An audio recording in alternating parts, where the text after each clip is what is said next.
Good morning, if you're watching, or if you're not watching in the morning, Galen.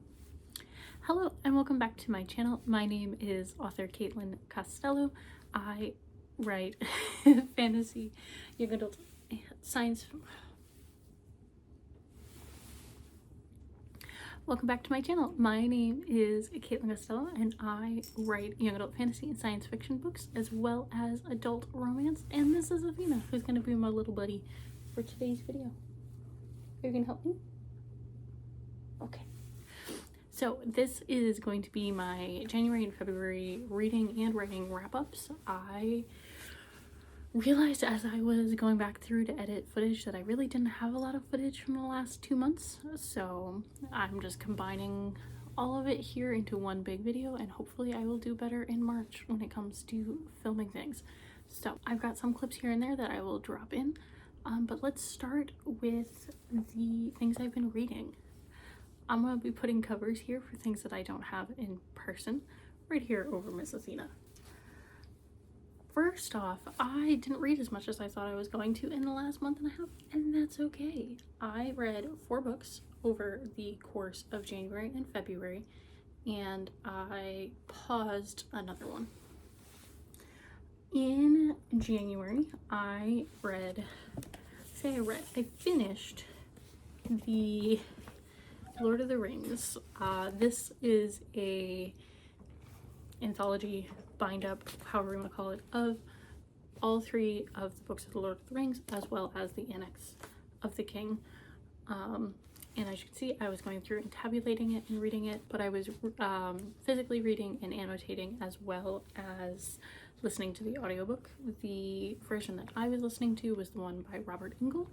I just really wanted to go through and reread the series. When I was little, I watched Lord of the Rings as they came out and had all of the bonus material and things.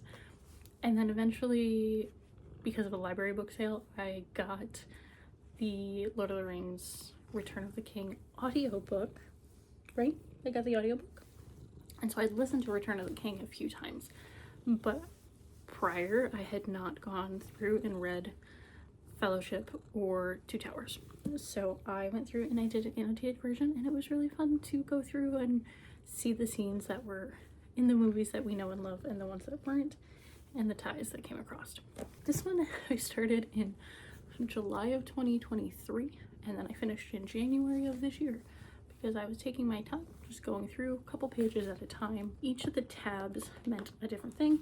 So the dark blue tabs here were songs. Very quickly stopped tabbing all of the songs because I didn't realize there were that many. The white tabs were important moments for Sam, because Sam.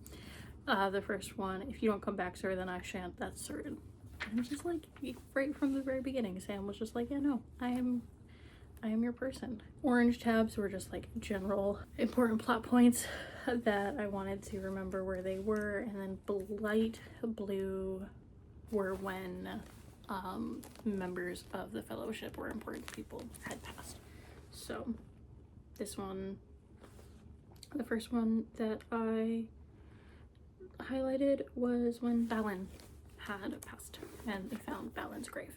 So read The Lord of the Rings. It was something that I always wanted to go through and do, and I did it, and I'm very happy that I did it the way that I did, because it made it more consumable for my little brain.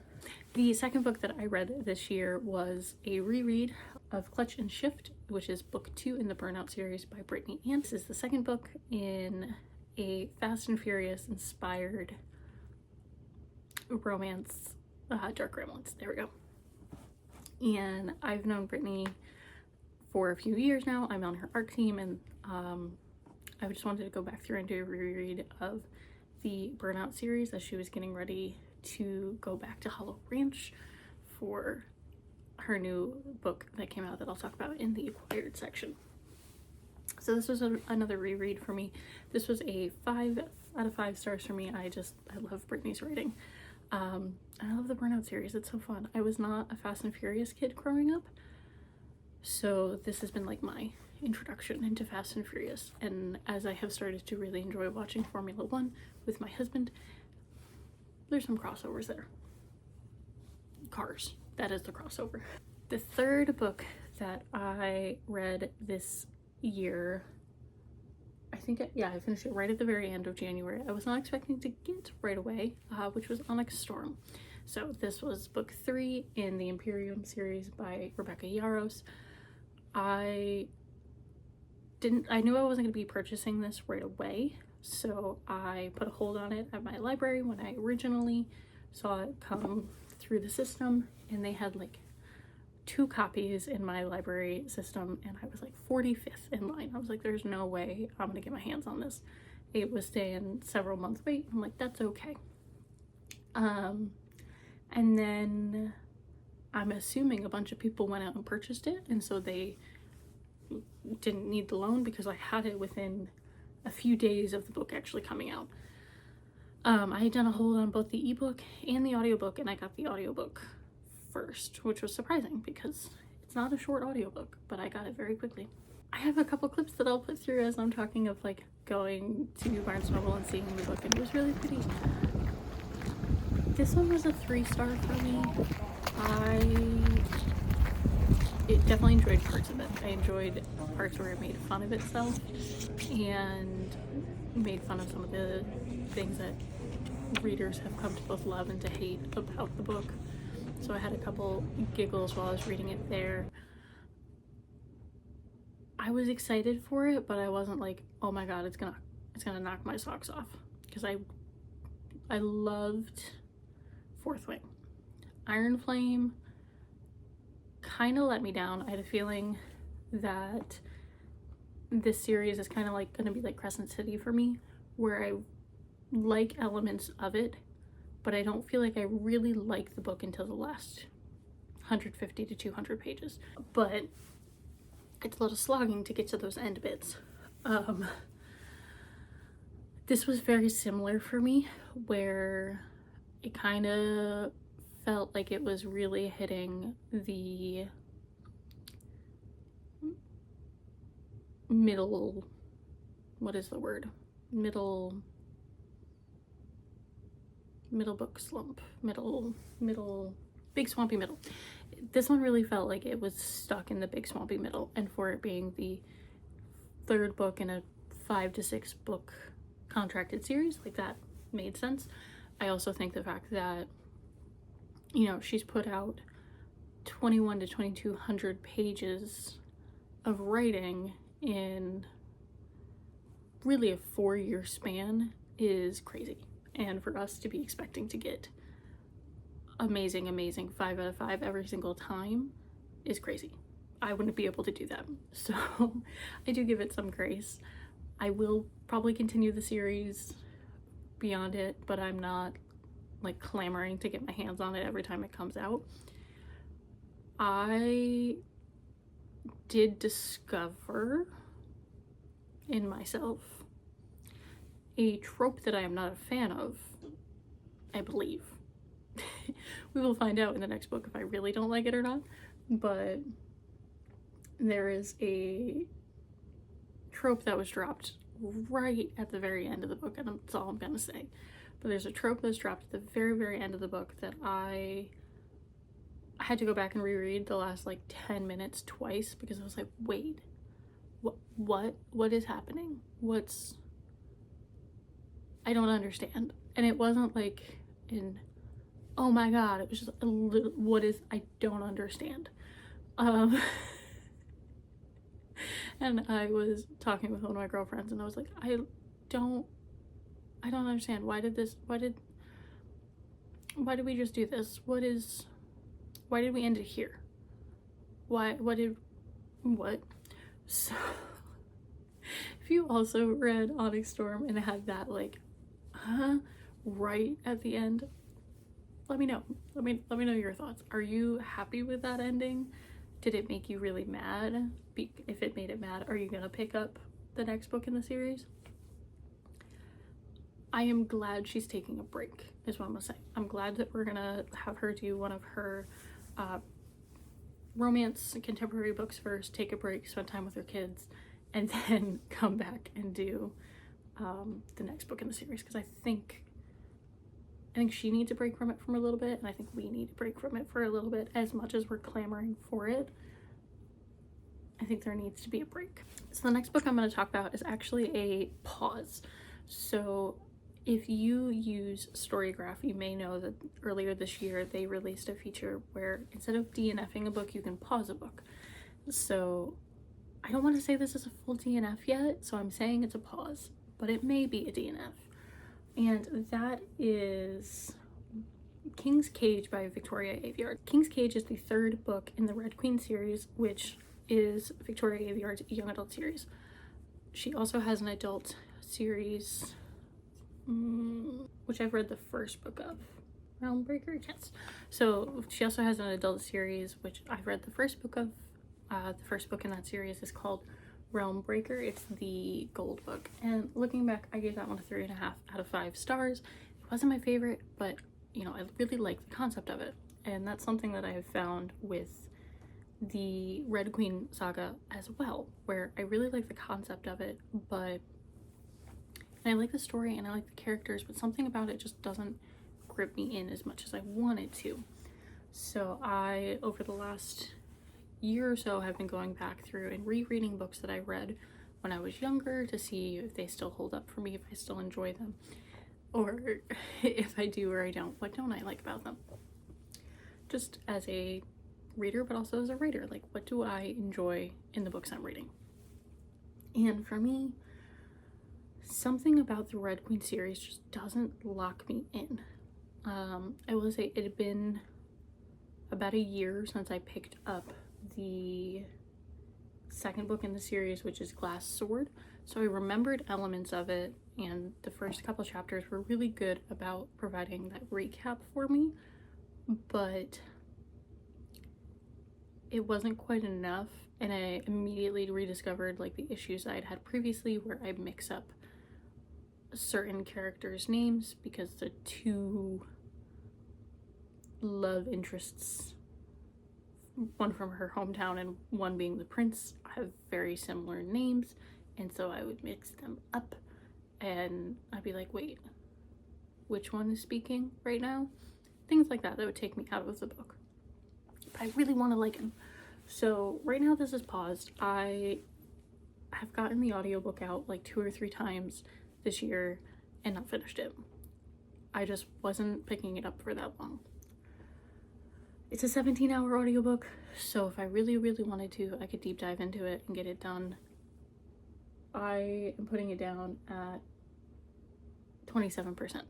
So that's where I'm pausing it. I started reading it January 20th, and I'm pausing it for right now.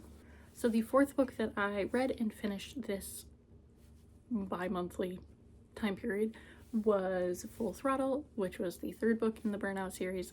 Again, going back to Brittany Ann and doing a reread of this and just completing that Burnout series. And this was also a digital ebook read for me. I gave it a 4 out of 5 stars, so I enjoyed it. I stayed up later than I was supposed to finish it. My husband was making fun of me. He's like, you need to go to bed. I was like, I only have 60 pages left.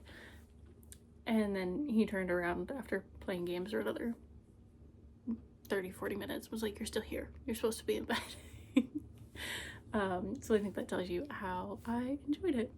This is the final book in that series. Brittany's books are all interconnected, and that's one of the things that I love the most about her books, is you see all of the characters coming together for different things, and you get little glimpses into their stories as the series goes on, but you don't need to read one series to understand another one.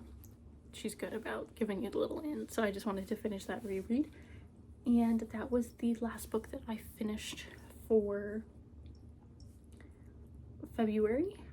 I did then jump into the next book in my reread of her work, which was Catch Me As You Fall, which is the first in that duology. And so I'm currently working on reading that. So you'll see that in my next reading wrap up. So in the month months of January and February, I read 1,831 pages, and I read 1 print book, 2 ebooks, and 1 audiobook. Of those, they were 3 books that I own and 1 library book, if those stats are fun for you to follow. I like reading all and like tracking all of this. It's all in my story graph, so if you want to follow me and see how my reading is progressing over the time period, you can follow me here. I'll put my little tag there and we can be friends. But now we're gonna do another little pivot, and we're gonna talk about the books I acquired in the last 2 months, because I was spoiled this year, or this month period. So the first thing is not a book, but it's bookish related, and it is this little page holder that my in-laws got me for Christmas. I say for Christmas because we did Christmas very late this year, but it's little resin heart page holders, so when you have it on your thumb, it holds the pages open for you. And I have looked at these for a while. I just never have gotten one, and my father-in-law was like, what even is that? And I immediately knew what it was as soon as I opened it. And so my mother-in-law was very happy that I knew what it was. And I love the little like daisy and orange flower, and there's some gold leaf that is in it. So this is my new little page buddy to make it easier to hold my books open. A digital acquisition that I had for this month. Do I have any other ones, actually? My newest digital acquisition is called Live For Me, and it's by Brittany Ann. I was one of the ARC readers for this, and it is a Return to Hollow Ranch, which is her Dark Cowboys series. This is separate from the first 2 that came out last year or in 2023. She releases so fast, I like can't keep track of what the time frames are. And the story graph like created blurb. Live For Me by Brittany Ann is a gripping and passionate read that will captivate fans of dark suspenseful romance, particularly those who enjoy morally complex cowboys, second chance love stories, and a healthy dose of spice, making it a perfect fit for readers who crave a thrilling and emotionally charged romance. I love the covers of Brittany's books. She does amazing with them. So that is my digital acquisition. That book is now out, so you should go get it. And then I've got a stack of some print books. So the first book that I got this month was, in no particular order, it's just the order of the stack, is A Fragile Enchantment by Allison Saft. This is a young adult fantasy. The short blurb is transporting readers to a Regency England inspired fantasy world. A Fragile Enchantment is a sweeping romance threaded with intrigue, unforgettable characters, and a love story for the ages. A Fragile Enchantment by Allison Saft is a captivating read for fans of a Regency inspired fantasy, romance, and magic, particularly those who enjoy stories with a strong focus on character driven relationships, intricate world building, and the slow burning tension of enemies to lovers and forbidden love. I also just think the cover is so pretty. Do you think it's pretty? You are just death staring the camera right now. And I mean, look at these end pages. That was pretty much entirely why I picked it up, was because it was pretty. And then I read the blurb and I was like, ooh, I also like that. It's so pretty. So I have a feeling this will be a pretty quick read, and the blurbs on the back are great. I know nothing about this. This was entirely a, ooh, it's pretty, I want it, grab. The next 2 I'll combine a little bit. The next book that I physically got, right, and I have it in my hot little hand, is The Fallen World. It's a complete series by Laura Thalassa.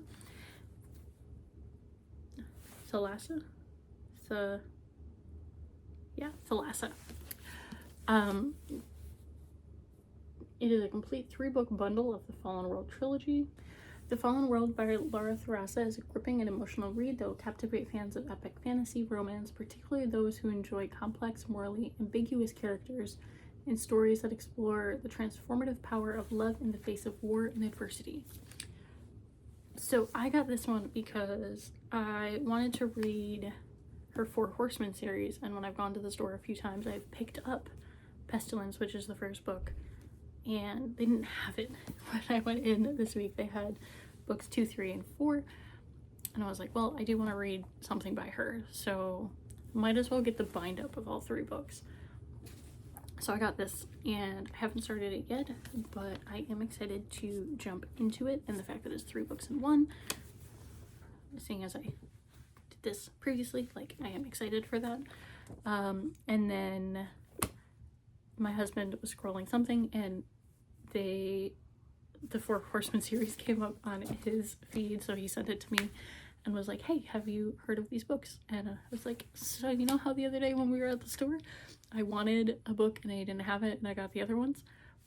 That was that book. And so he ordered it for me, but I don't think it's not here yet. I think it's coming in a couple days. So I'll include that one in the March one, but I do have it coming, and it was purchased at the end of the month.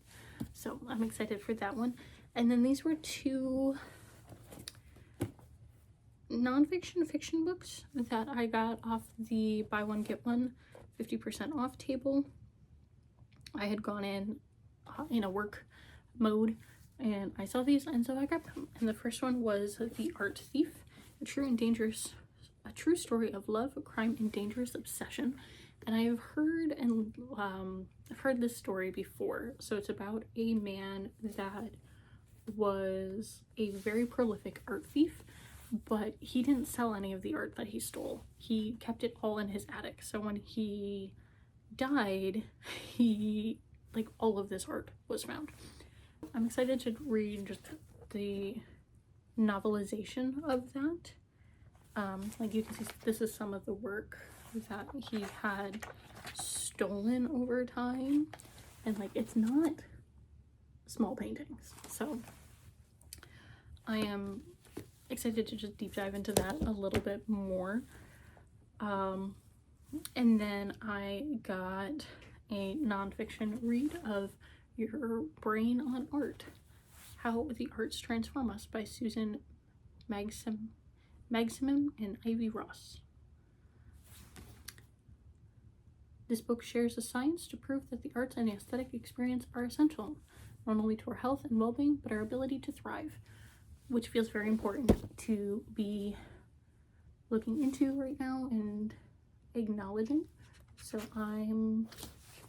this is going to be my nonfiction read for the next little bit. Next section that I'm going to go through now is just talking about my writing real quick. If I'm honest, I've had some home life stuff going on and all been good, but busy. And so my writing time has not been as much as I wanted it to be. So I'm not going to worry about pulling up stats or anything, because I can tell you, like, I didn't meet my goals for the last month. And that's okay. I had a phenomenal event at the beginning of February where I went to Inks and Alchemy, which was a reading and bookish fair, and I got to meet someone that I've been mutuals with online for a little bit, as well as connecting with a couple other people that I have met at like Comic-Cons and things in the past. So it was really nice to see all of you and to like make a little bubble with our row, and I'm hoping I can see some of them again at events later this year. One of them is launching a bookstore. She just got the lease and she's just got the keys, so I'm very excited to go to that. But I sold out of all of my copies of Fear My Name when I was at that event, so that was really exciting because I've never been at an event where I've sold out of my books. I didn't know going into it how busy it was going to be, so I had been hemming and hawing. Do I order more stock? Do I not? I should have. The answer is I should have. And so that was really fun. I'm really excited if they have another event to go back and do it again. And I now can announce that I will be at a Barnes & Noble, and it's officially booked now. I'm going to be doing a signing at the Victor New York Barnes & Noble on April 19th from 2 to 4 p.m. And I'm just so excited. I feel like for most authors, getting into a Barnes & Noble feels like a huge milestone. Barnes & Noble is one that I have emailed and like tried to set up relationships with the ones a little bit closer to me a few different times over the years. Whenever I have a book come out, I send them a press release, things like that. But this store in particular is really trying to embrace bringing in local authors and connecting readers to authors, which is amazing. And so I got selected to be one of their next ones upcoming. And so, yeah, I get to go to a Barnes & Noble, and I'm just so excited. I am doing the how much stock do I order. Fear My Name is restocked, so that's all good right now. But I'm trying to decide, do I need to order some more before that event? So if you've done an event at a Barnes & Noble, let me know. How much stock did you have? Did you need to get more? I think currently I've got like 5 or 6 of my first books, and then I have of the For Jewels and Until All the Stars Are Found, and then I have 9 currently of Fear My Name. But do I need to bump that up? I'm not sure. Let me know. I'm just excited. This is gonna be great to edit. So that's what I have upcoming for events. So if you are in the Rochester, New York area, please come out, come say hi. Even if you don't buy anything, just come by my table. I would appreciate it. Other fun things that occurred this month was I really want to do character art. I've wanted to do character art for a very long time, and so I did a little thread. Very not committal, no hashtags, no nothing. I don't understand how threads work. And I was very quickly overwhelmed. So if you are one of those artists that saw that post that dropped in your beautiful work in the comments, I'm working my way through it. I got a notice this morning that that thread has over 1,000 views. I want to say there's close to 1,000 comments underneath it with amazing artists going through and dropping information to get to their portfolios. So I've been going through and narrowing down who I want to reach out to. I do have 3 series, so I could work with multiple artists or I could just go with one. I haven't decided yet. And they still keep coming. They're still finding it, which is great. I work with artists on a daily basis in my day job in a more remote fashion than I had previously, but most of the artists that I work with are 3D or physical, like singing, theater actors. So I don't work with many digital artists. And when I've kind of like considered doing stuff in the past and done posts, I've gotten like 1 or 2 responses, but they were not artists that kind of jived with the style that was in my head. So I think at one point there was like 86 people to comment things is so exciting and also so overwhelming. So I'm looking forward to working on that this week as well, like narrowing down who I want to work with and reaching out and seeing who's available and what their schedules look like for the year. So be on the lookout. There may be some artwork available in the future with purchased copies of books, which is, oh my gosh.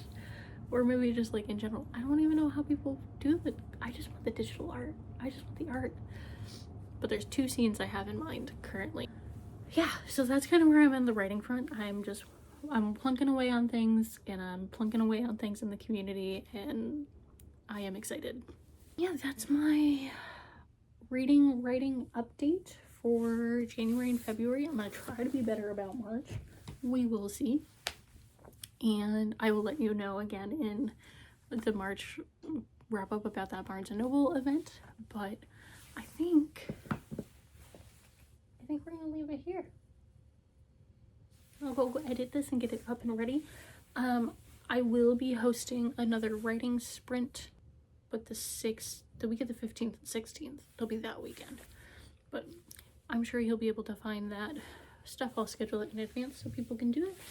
And yeah. Have you read any of the books I've read? Are you excited about character art? I've rambled for about 45 minutes now, so I'm gonna go work on cutting this down and editing it. But I want to thank you for coming and hanging out with me on your Saturday morning. It's not Saturday morning when I'm posting this. It's not. It's like Tuesday. And it might not even be morning when you watch it. But thanks for hanging out with me. And I will see you in the next one. Bye.